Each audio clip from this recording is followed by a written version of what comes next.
Thank you so much, everyone. And I think we could move right into the workshop since we took a break previously.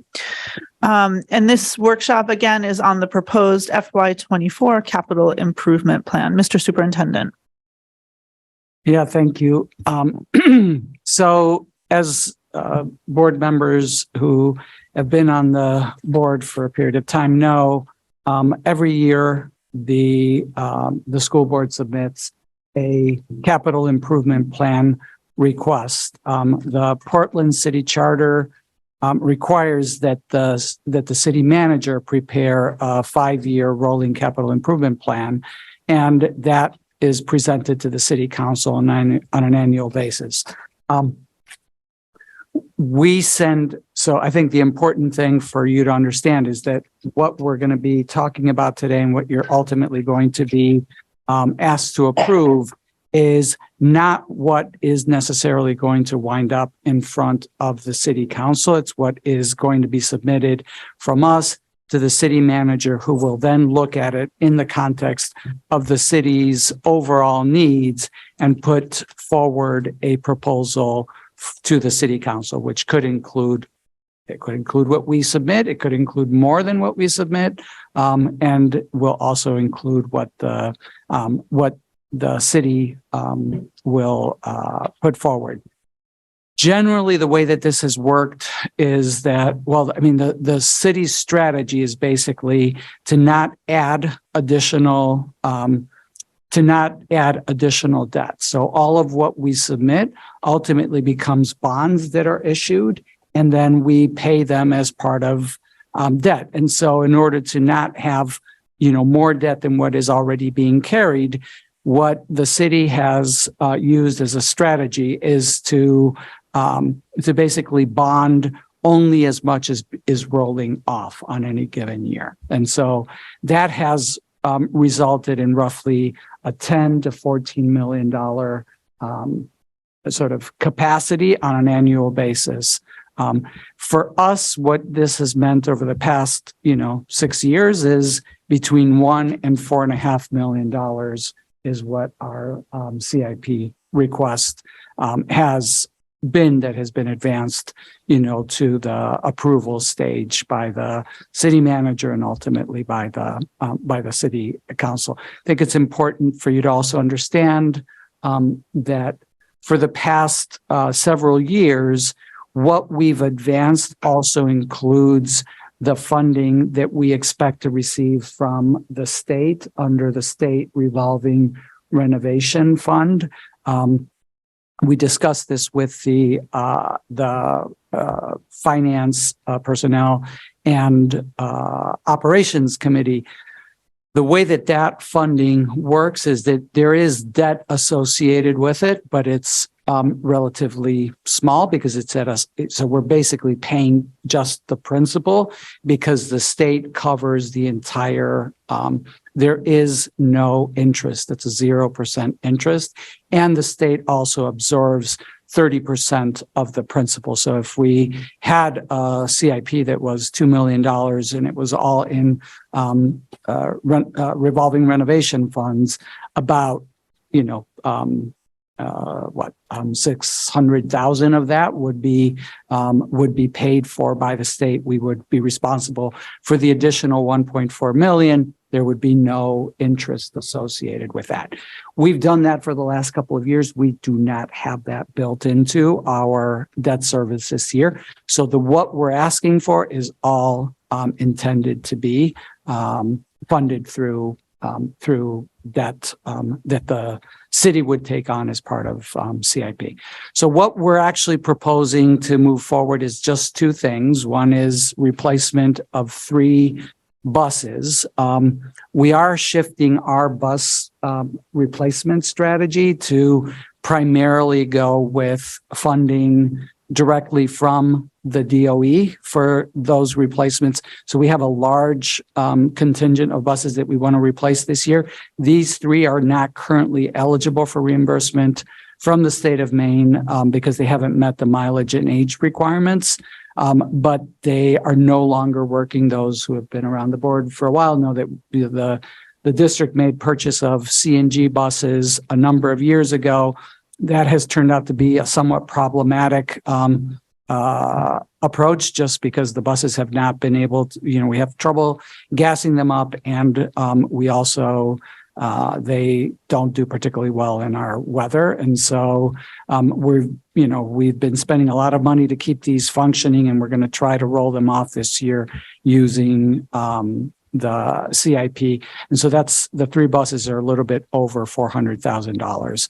And then the other big substantive item on the CIP is replacing the roof at Portland High School. For those who have been on the board for a while, know that we had a facilities assessment done in 2017 that scored all of our building projects.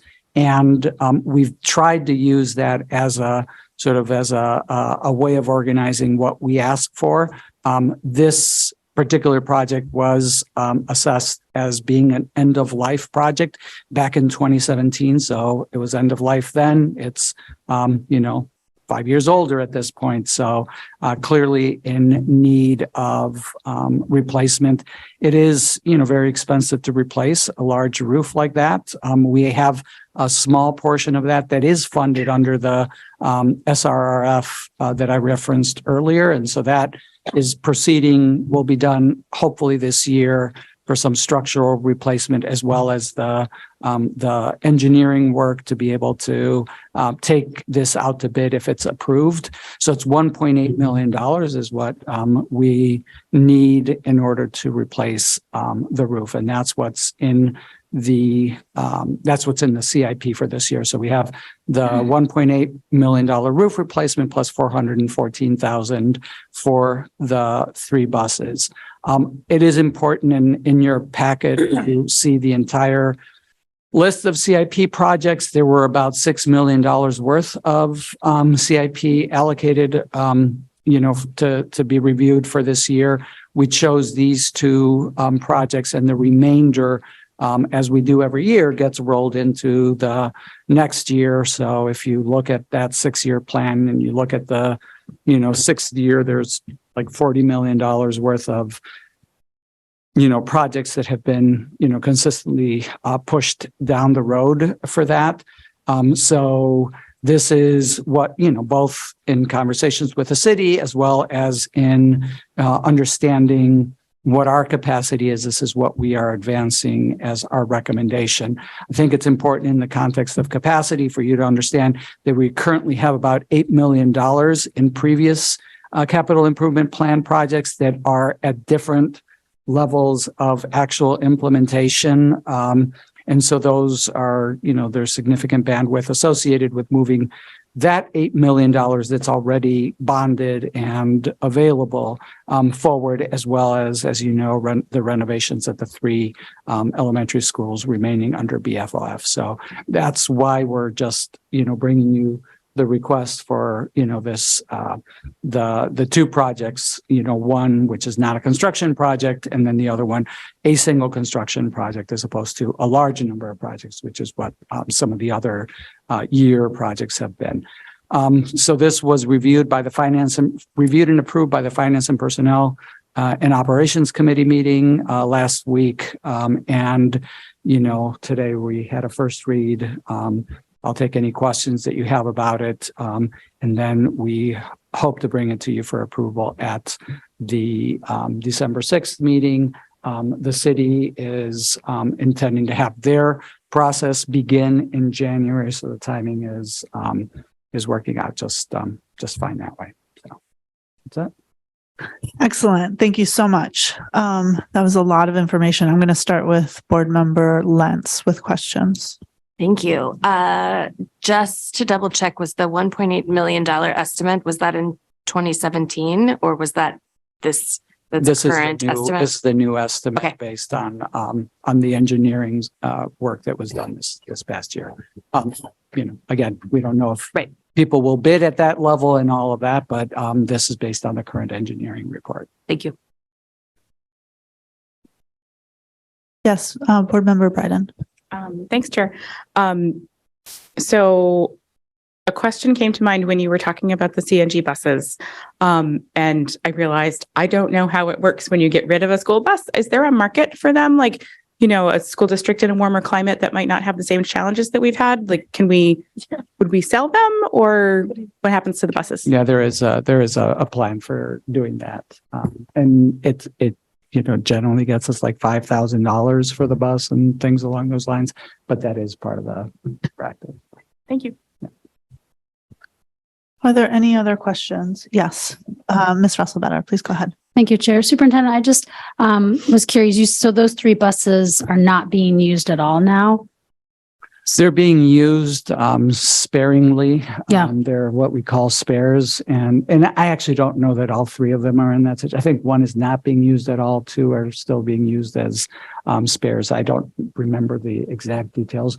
You know, in the past year, we looked at the costs associated with the maintenance of those buses, and it is by far our highest maintenance costs are coming from our CNG buses. So what is the impact right now of not having those 3 out in use? You know, how is that impacting the ability? I mean, we're okay. They're there. I mean, you know, it becomes a problem if other buses go down. These are, you know, used as spares. So if we have, you know, more buses that need to go in for repairs and things along those lines, then it could become tricky.